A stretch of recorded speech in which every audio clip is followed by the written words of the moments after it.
இல்ல. அப்படியும் வந்து நம்ம எடுக்க முடியாது ஆக்சுவலா.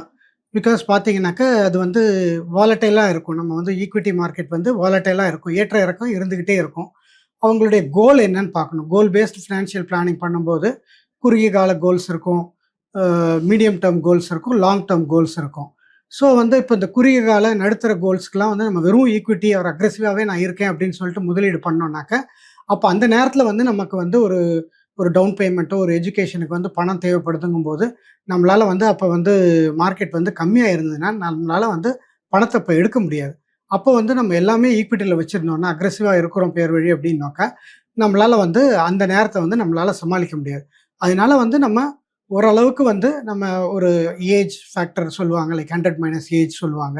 அந்த மாரி ஒரு ஒவ்வொரு கோலுக்கு தகுந்த மாரியோ, இல்ல இந்த மாரி ஒரு மெத்தடாலஜி வச்சுக்கிட்டோ, நம்ம வந்து கொஞ்சமாவது வந்து கொஞ்சம் டெட் பேஸ்ட் அதாவது FD, debt fund, bond and maybe higher equity அக்ரெசிவா இருக்கவங்களுக்கு ஹையர் ஈக்விட்டி 80% ஈக்விட்டி, 20% டெட்.